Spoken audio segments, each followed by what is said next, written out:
Well, welcome everyone. Welcome to season 2 of the Samwise Yaboinsky podcast. I am Chris Holton Jablonski, and as always, I'm joined with Sam Foster. How are you? I'm good. How are you, Chris? I am good.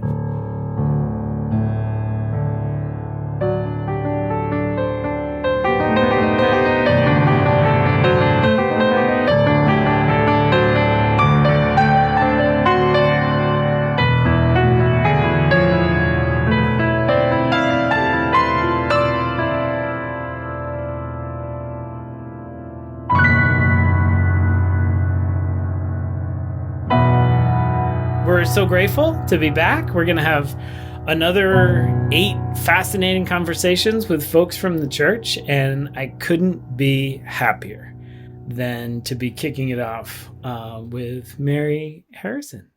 Welcome, Mary. I'm so glad you're here. Welcome, Mary. Thanks. It's a great chance to be with you. Yeah, and I have to introduce you by saying, so I get to be in a lot of meetings with a lot of people.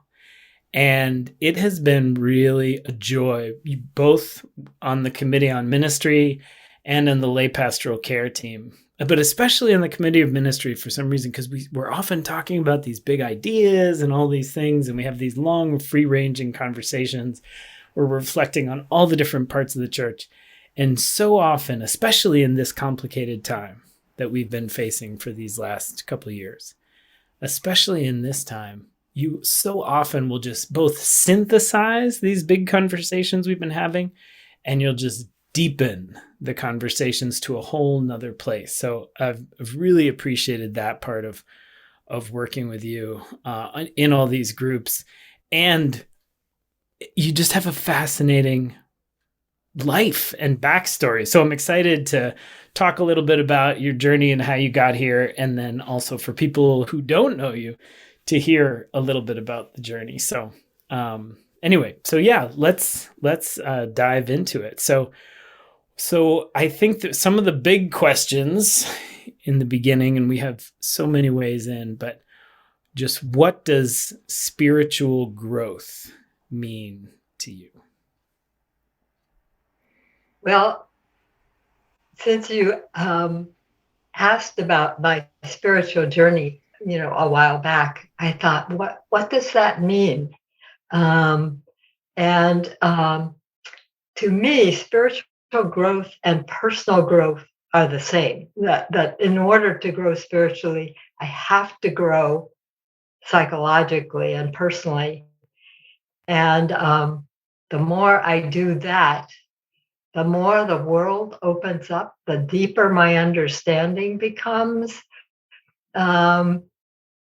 And I'm tempted, this is a strange way to start maybe, but I'm tempted to pick up on what you said about how I am in meetings, because some of the most important things about growing for me, it's like, how do I learn these things? And it has to do with listening. And it also has to do with voice. So I want to say that about listening, that's a big piece of this journey. And I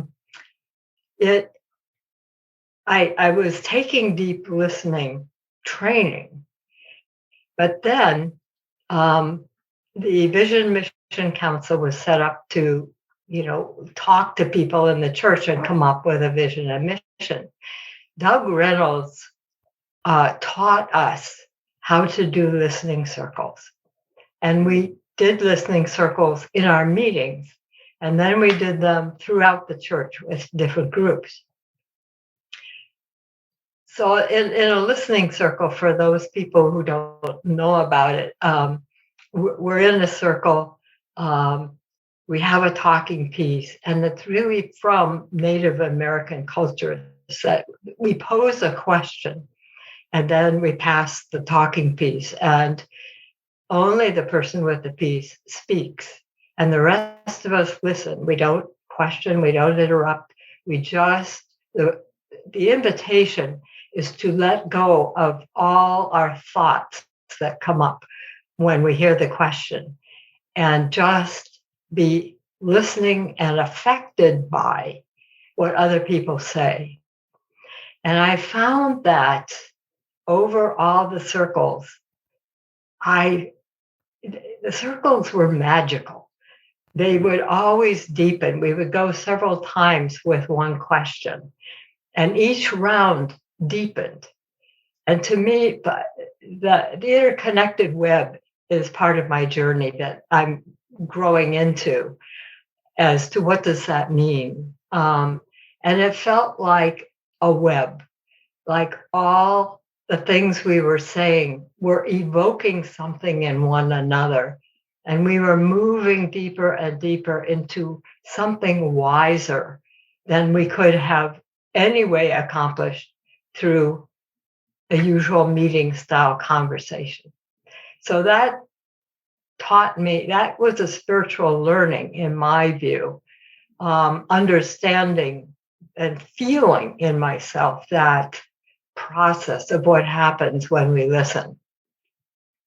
So that was part of it. But then I had an opportunity to work with David Whyte, the poet that you often use his poems, and I love them. So this was, he would come east quarterly throughout a year, and he did writing workshops that a small group of us attended his writing workshops. And so over a 2-year cycle, I was in that group. And I have to say that David Whyte is a presence. And in his presence, I felt like, oh my God, this is very frightening. And he embodied what he said to us, the poems, and then his conversation. And so that I felt it was like earthquakes in me every time we were in his presence. In the writing workshop, he talked about a number of things. Like he challenged us about whose voices were we writing in. And he helped us to think about the voices that we carried within us and whose were they? Were they our voice?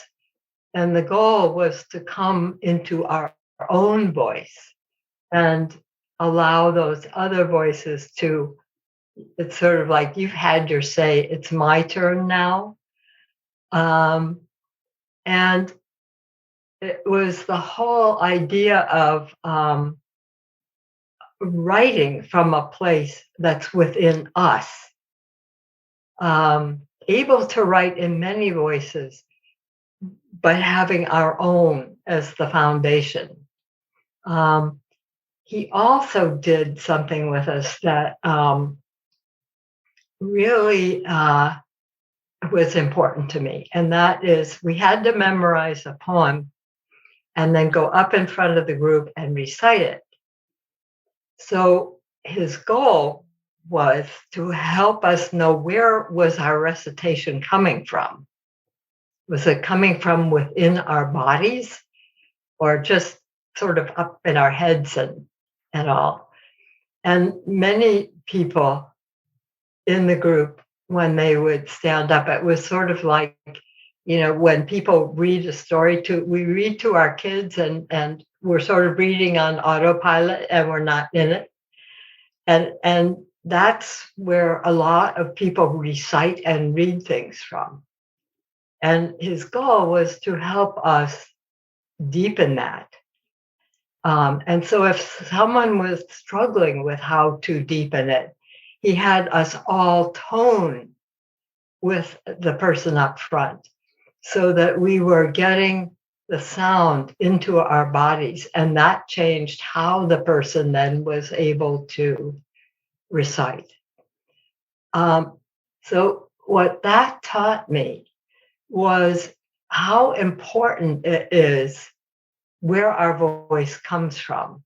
because I discovered, and this was particularly true with someone like David, that where our voice comes from sets off a resonance. It's like you imagine the sounding chord, and that resonance affects the listeners. So if I'm in my voice, I will have a different effect.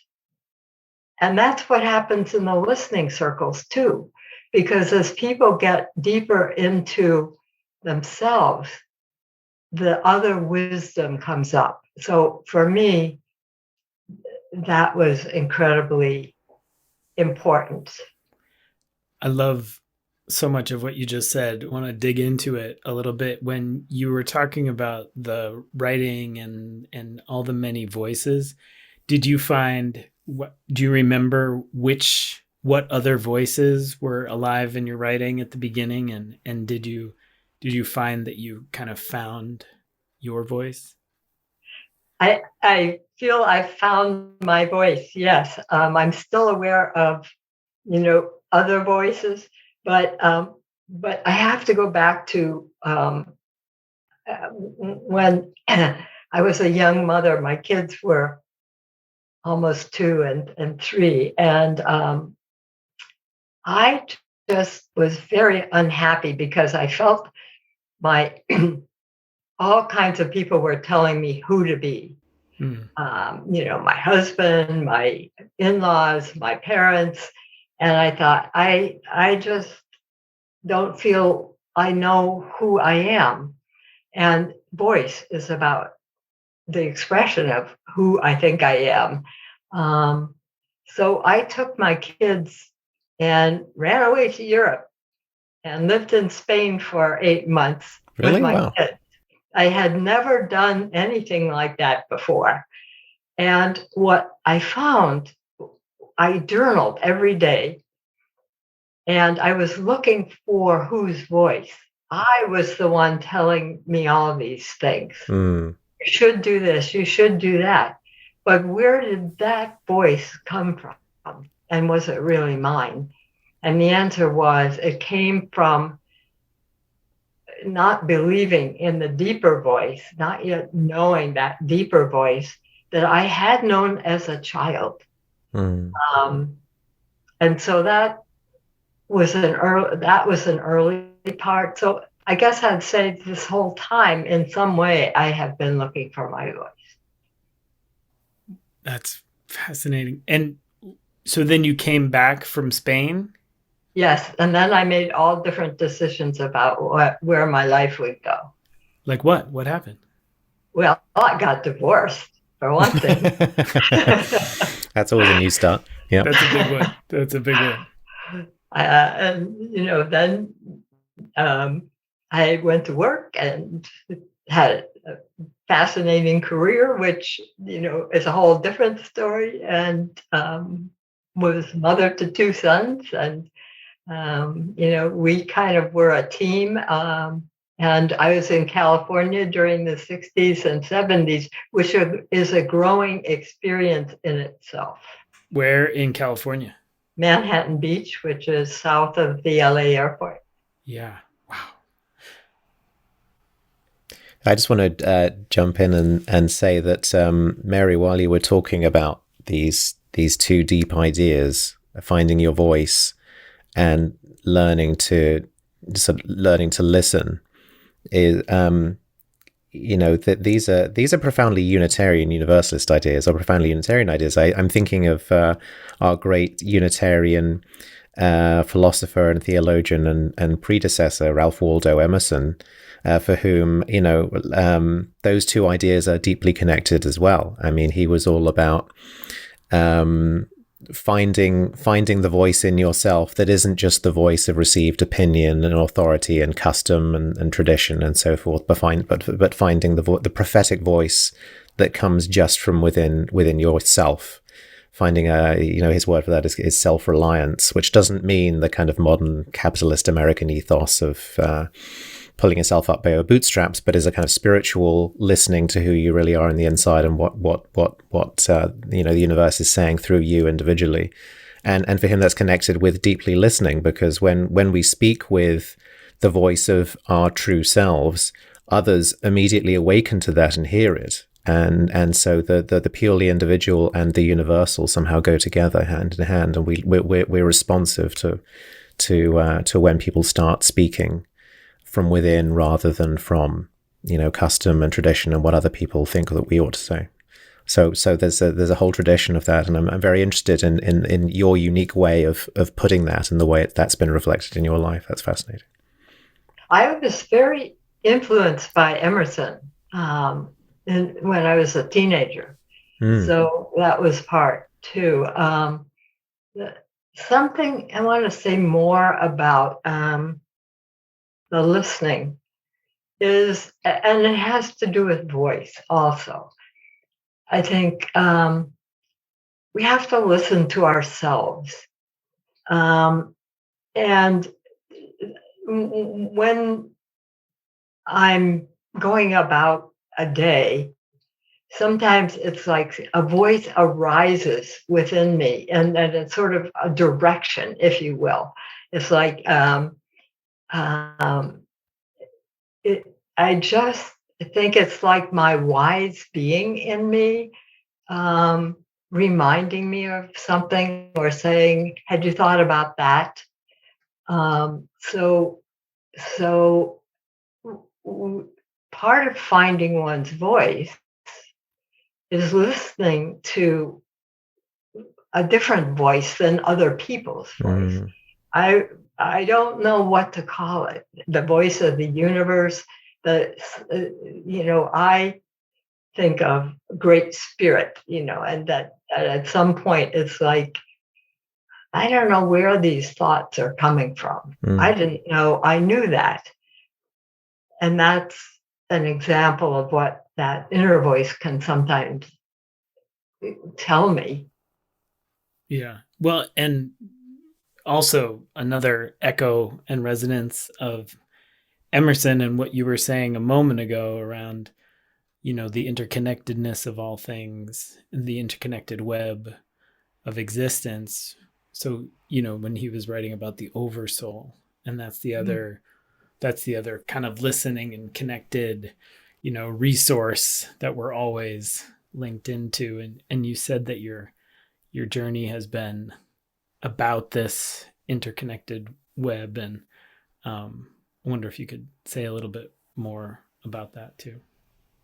Yeah, I was interested in what you were saying about the interconnected web too, Mary. How to think of it? I as a teenager, I did a lot of hiking in the White Mountains, and the guys I hiked with, some of them were interested in beating the Appalachian Mountain Club book time for the mountain. Others of them would have conversations about the universe. And sort of what I was feeling was that there was a presence. There was something there in the mountains that was with us. And I felt the presence of, like, I've always felt the aliveness of trees. Trees are incredibly important to me in my life. And it's like everything, I feel that everything embodies spirit. And I see, as we talk about climate change and all this, the impacts of everyone on everyone and everything. And that's become even more clear for me in sort of in ways during this COVID time. But listening circles, to me, that's, somehow a web of wisdom emerging. Where is that coming from? And I just feel that every part of everything affects everything else. I don't know how otherwise to name it. No, it's a beautiful point. And I agree, especially during this COVID time, which was wild. So we recently had our first Sunday back in the sanctuary, and it had been 23 months since we were in the sanctuary on a Sunday morning together. And early on in the pandemic, Lynn Unger, she wrote that poem, Pandemic. And anyway, she talks about how connected we are. And it's kind of wild when you think we were in that moment separate because we were in lockdown and we weren't gathering. We were barely going out. So many of us weren't even going to grocery stores. And in that moment where we were so separate, we were also so aware of being so connected, because that was the danger. Like our connection somehow was the danger, and the transmissibility, and with Omicron and everything. It's wild how connected we are, even in this time where we've been separate. I'm just taking all this in. Sorry, this has been this is such a fascinating conversation. I know. I love talking about listening, and that makes me want to listen. Yeah. Well, another thing about the web. I don't know when it was, but I began reading quantum physics. I'm not going to pretend I understand it, but I understood enough of it that I thought, oh, that's what the Native Americans have talked about for ages. Or I thought, that feels right to me. And that explains something else. And then there was morphic field theory is another thing that I read, where there's the sense that everything, all knowledge, all everything is available in this massive web of life. And so that's another way I got into thinking about the web, that it's all there. All the information is there.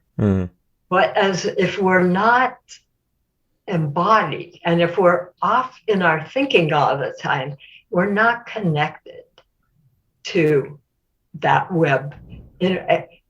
Okay, so here's an odd way of saying this. I find that the more I do my work, the more I'm aware that I'm a receiving station and a transmitting station. That I receive what is on offer from the universe and other people. That to the extent that I can deeply be affected by and meet that and not run from it, I become a better receiver.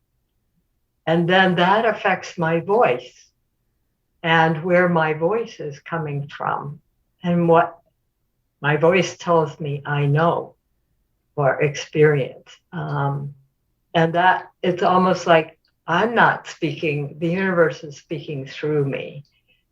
So that's a kind of what some people might say a new age take on the web. No, it's beautiful. And I think one of the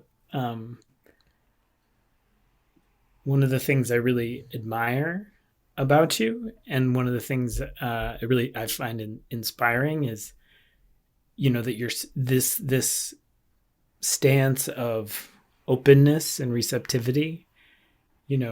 This is like what we talk about with lifelong learning. I mean, you're always open for new and fresher input, and always open to this. And it's the same with what you were saying earlier about the listening, like being open to this new and different truth. And, it's not everybody who, you've seen a few Christmases come and go, you know what I mean? Like you've been on the planet for a little while and you're still open and still learning and still growing and still looking for, which is great. I think sometimes we get into a mode where it's like, all right, I've pretty much absorbed everything I'm going to absorb in life at whatever age. A lot of people hit that point way earlier, and I just really appreciate it. And you, this came out in a meeting, so I hope you don't mind me sharing it, but you were talking about is it your grandson who's in a band? Yes. and they were playing. Can you tell the story about when they were playing? And Well, they were rehearsing in the basement below this room I'm in. So, that's pretty porous. It's like being in the presence of these people. And they assembled, they were back from college. So, they hadn't played together in some time. And I was looking forward to their concert. So I was sitting in here and they were tuning up. They were, it was all over the place. It was like out of tune voices, out of tune guitars. Everything sounded like a cacophony, I guess I'd say. And suddenly, it was like a switch flipped and everything became harmonious. And I just sat in that and I thought, this is wonderful. And the world works that way. I didn't say this in the meeting, but as I say this, I know this is something I've experienced too with Nick Page, who's taught us, song, and he was also about voice and getting into voice. But one time, what he said is, I want you to learn something different. And so he had us choose a sound, like a vowel sound. And then he was going to start us off, and all we would do was continue to chant whatever sound. So what happened was just like what happened with my grandson's band. It was cacophony. It went into just total mess. And then it emerged. And it went back and forth between emerging as harmony and going into chaos and coming back. And that, too, was a lesson. That's what happens. And so, when we're in this crazy world we're in right now, there's part of me that says, okay, we're going through the cacophony cycle. Maybe we'll emerge, but how can I be in relationship to this sound? I don't have to be upset by it. How do I want to experience it? So that's a long riff on your question. No, it's great. And I think to go back to what you said before too is, when we're listening and when we're attuned, there's something about the tuning and something about the sharing. And if you're kind of, you can connect and people all together can kind of, it's almost contagious, that kind of authenticity and that kind of presence. And it's somehow linked. You mentioned an experience or improv comedy also. Yes. That was during a time when I was unemployed, because suddenly a grant they called on a Friday and said, there's actually no money behind this. So we were done. And so it was one of the times in my life when things were not looking good. And someone suggested, why don't you try improv? So in improv, the invitation or the rule is when you're in a scene with another, call it actor, and the rule is you must respond to the other person's invitation. And it was like, oh my God. Some of the invitations were like, I wanted to run out of the room. But then what happened was there was an engagement, no matter how uncomfortable, and something would emerge from that that was totally unexpected, just totally unexpected. And part of what Diana, our teacher, was helping us learn was listening to one another, getting past the fear level of, I don't want to be here, into, I'll meet you and I'll keep trying to meet you. And the other thing I learned from that was she would have us get into small groups within the same space, and we would engage in something or other in our small groups. And when we came back together, we discovered that similar phrases, similar things were arising in each of the groups. That's the web again. But it's also listening, that we're listening with a level of ourselves we don't know we're listening with. And that is very evident in improv. And improv is also a way of working through so many of the life scenarios with people you've had difficulties with that you wouldn't think it's like a crash course in what are all the things that bug you and how are we going to respond differently. Yeah, no, I love that. And I feel like all of us are learning that right now. One of the things that, to me, we've been working really hard on at the church for this entire time, and then more broadly beforehand, is in that same spirit of, working with what you're given, Yeah. and saying, all right, we're in a scene and all of a sudden the sanctuary gets taken away. I guess we're going online, I guess we're going to make a podcast. Like, okay, let's see. And the fascinating thing is, you can meet all of those circumstances, and obviously it's more broadly applicable in all of our lives, but you can meet the circumstances with a rigidity and say, no, this is not the feedback I want. This is not the circumstance I want. We're going to just keep on trying to do the exact same way. Or you can say, all right, so I'm a penguin and we're, sledding down a hill, it's like, let's just do this, and sort of see where it goes. So I've been really grateful, also having done some theater back in the day, having had those experiences facing this time that we're in. I've never done improv, but I understand that one of the principles of doing improv is the principle yes and, right? Is that what you're talking about, Mary? Yes, when somebody gives you a prompt, someone says something, you're supposed to accept it in the principle of yes and not disagree with it. And I like that.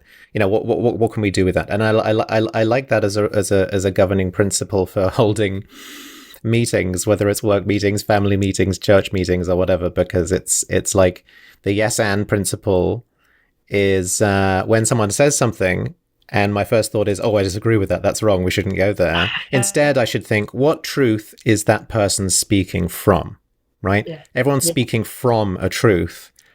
And I try to listen to the truth that they're saying and therefore broaden my own horizon, broaden my own sense of the larger truth in which we're working together.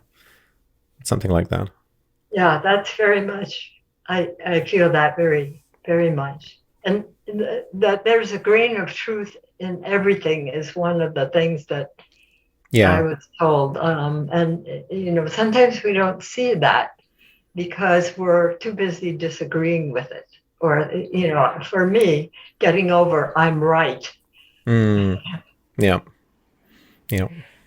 Well, this is super fascinating. One of the things that we've been inviting people to do also in these podcasts is to ask either Sam or I or both of us questions too. So did you have any questions? Oh, yeah. I certainly do. I'd like to hear from both of you.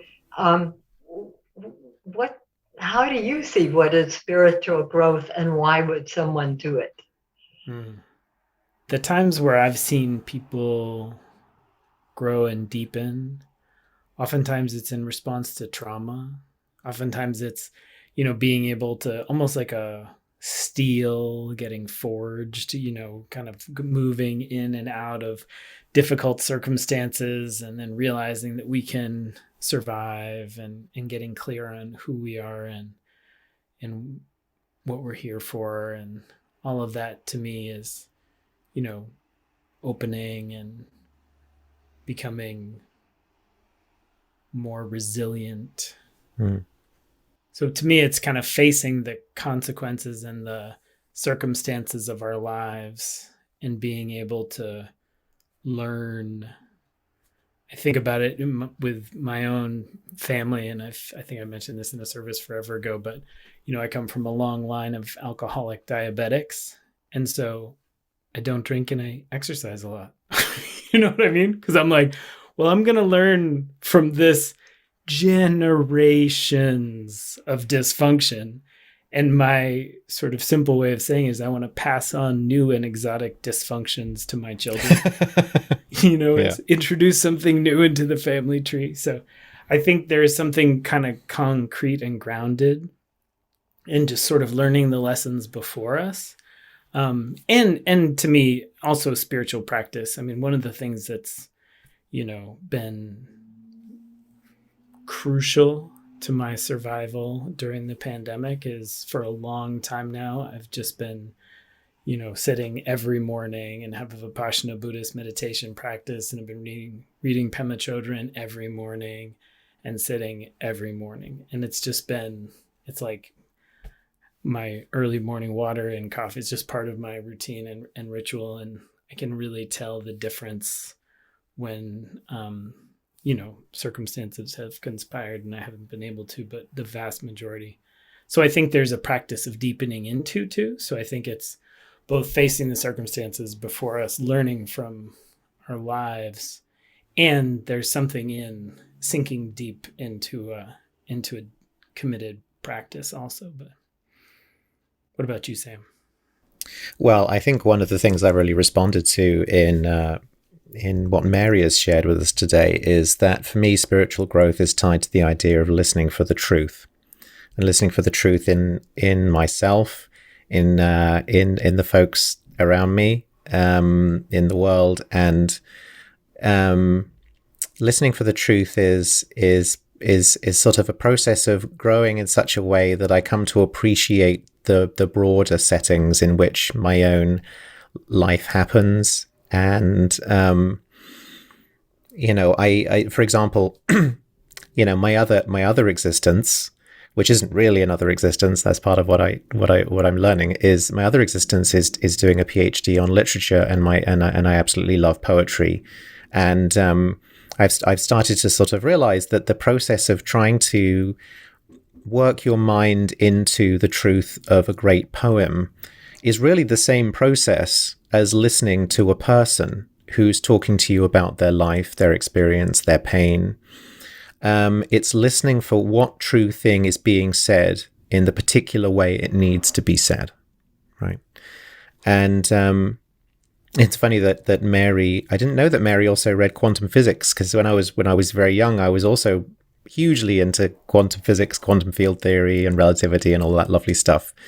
And now I think in retrospect, since I moved on to poetry and discovered religion and discovered lots of other things that were important to me, I look back on that and I think that there are very important things, true things that are being said in these beautiful mathematical and scientific patterns that form the great web of the physical sciences, and in particular the beauties of quantum physics. It might seem that quantum theory is utterly remote from day-to-day life. It's utterly remote from our actual experience of ourselves and each other in the day-to-day. But I don't think it is. I think we have an instinct for beauty and an instinct for truth, and these instincts are really somehow at a deep level the same as the instinct to really be listening for the true thing that we're hearing from the world, from other people, from ourselves, when you really listen to ourselves, and it's listening for that truth that I'm finding is the kind of guiding thread through my own spiritual path and my own path of trying to be a better person, a person who's more responsive to what I'm called on to do and to say and to listen to and so on. Sorry, that's all a bit vague, but no, it's beautiful. Oh, it's beautiful. One thing too that speaks to, I think, what you each said is that that the learning doesn't just happen in these training places. It happens in the meetings. It happens in life as it's happening. And that I don't think that the learning gets embodied until you're in the life situation, whatever that is. Then you see, oh, that's, quantum physics at work, or you see that's listening at work, or whatever. But it expresses, there's an embodiment that occurs in living one's life as well as in having one's voice. Yeah. Yeah. And in traffic, I find, when I'm outside waiting for the Vespers services to start, and I'm witnessing, shall we say, not the better angels of the spirits of the traffic people in that little intersection right outside the church. It's they could use a little David White sometimes. I think I should make little flyers of David White and pass them out when people but listening for the truth is also listening for the truth in when someone honks their horn and they're angry and they got road rage. It's, try and take a step back and be like, what truth is this person expressing in the way they're honking their horn at me, Well, listening. So the other beautiful thing, and I love that listening, because somebody's listening to this podcast right now, right? One of the fascinating things about church that I've noticed, especially during the Vesper services and in the live return to Sunday morning services, it's a long chunk of listening. I notice in the Vesper services, we have a big, long silence in the middle, but then also the music. There's so much music. And I find myself, because it's a Vesper service and we talk about listening a little bit at the beginning, I find myself listening so deeply to all of the contours of the music. And Ian and Simon both play some instrumental music, and then we have our soloist there. And I'm just listening so fully to all of those moments. And one of my favorite little things is somehow, it's just the train schedule. I don't know why I said somehow. So anyway, the train schedule, often a train will come by in the middle of the silence sometimes. And it's just the most beautiful thing to feel and hear the train coming, and then to hear it leave, and then the quiet after the train has left. It's just an exquisite quiet. So I feel like so much of this moment especially, I'm really, really appreciating the listening. And there's not that many places where we practice that now, right? Because, my kids and lots of folks, when I'm working, I'm on my phone, we have emails all the time, there's not a lot of places except for in practice. And we're really putting it all down and really paying attention. I think that's one of the great gifts of worship, that we have these times, even the short silences in Sunday services, where we're all just listening to each other.